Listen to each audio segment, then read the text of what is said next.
Shalom, y'all. This is Rabbi Jeffrey Leynor. We're going to be continuing our discussion today of Jewish funeral and mourning. Now, Jewish law requires that burial take place as soon as possible, preferably within 24 hours of death. Today, with so many people spread out all over the world, a lot of times I have to wait, and of course with refrigeration, this is possible. But in ancient times, people would bury somebody definitely within 24 hours. It may have to also be delayed for legal reasons, to transport the dead, if close relatives must travel, as I said, and we do not bury on Shabbat or another holy day. It should not be delayed longer than necessary. Special cases such as death by accident or suicide or the death of children less than 30 days of age should be referred to the rabbi for guidance. It is inappropriate to make arrangements on Shabbat itself.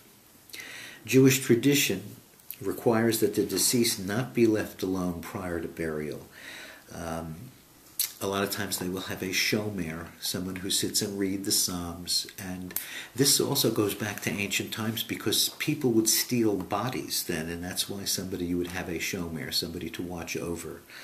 The Jewish tradition requires that the deceased not be left alone prior to burial, and hospitals should be requested to avoid disturbing the remains until the arrival of the shomer or guardian. It's preferable that shomrim be members of the family, friends of the deceased, or members of the congregation. Tehillim, as I said, are recited. These are psalms. You can also pay somebody to do it, because I've seen that done all over in every different Jewish movement. You know, the Orthodox, the conservative. There are people that just are paid to sit with the body and read the psalms. Now, according to Jewish tradition, embalming and the use of cosmetics on the deceased are not permitted.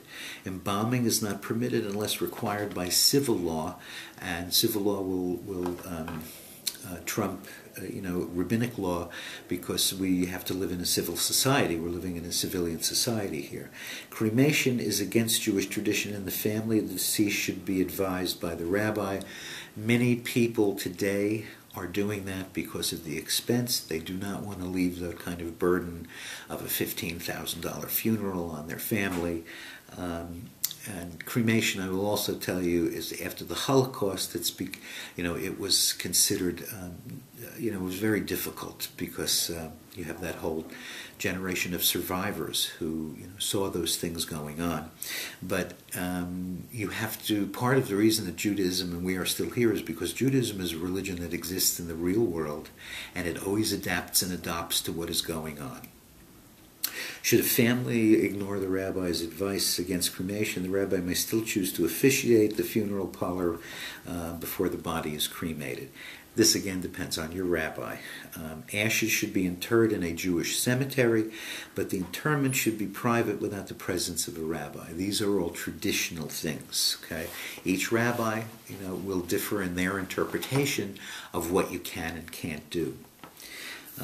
Jewish law requires that the deceased be cleansed according to prescribed ritual as an expression of respect.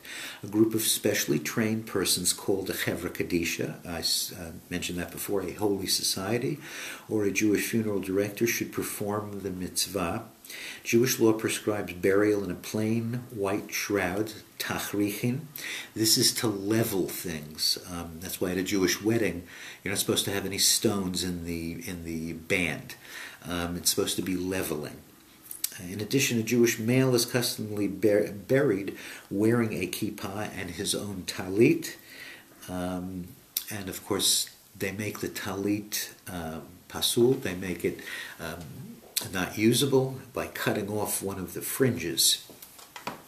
And to avoid interference with the natural process of returning to the earth, Jewish tradition requires that an aron be made entirely of wood, that a casket be made of wood. And I can tell you that a kosher casket will have holes in the bottom so water can seep in and help in the process of returning to the earth. Now, Mourners for parents, a spouse, children, or siblings traditionally participate in the rite of kriya, rending the garments, usually just prior to the funeral service. This goes back to biblical times when people were in mourning. They tore their clothes, and still today on Ash Wednesday you see that sign. They'll put ashes on their head. This all goes back to biblical times. This rite consists of tearing a visible portion of clothing, but the rabbis were very practical. You didn't go to Dillard's 2,000 years ago. Clothes were extremely expensive, and they came up with the ribbon which sits on your left side over your heart, and you tear that ribbon as a sign instead of tearing clothing, because that, as I said, in ancient times clothing was very expensive. The torn garment is worn throughout the 7-day mourning period, Shiva, from the Hebrew word for 7.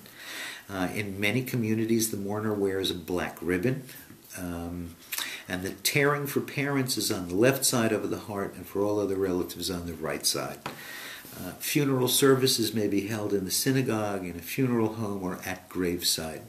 And the funeral service is usually brief and simple. It usually includes the chanting of psalms and the El Mole Rachamim, a traditional prayer which talks about God's compassion, and a chesped, a eulogy honoring the deceased.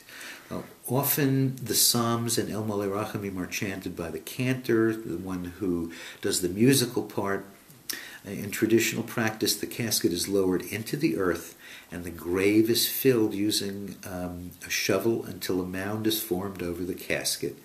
The Kaddish is recited at the grave after the Kavura, the interment, is completed. Kaddish is written in the language that Jesus spoke. It's in Aramaic. You can find it at the end of most every Jewish service. It has nothing to do with death. It is a declaration of life. And simply and plainly, it says that you will not give up on life, you will not give up on love, and you will not give up on God because someone or something has been taken from you.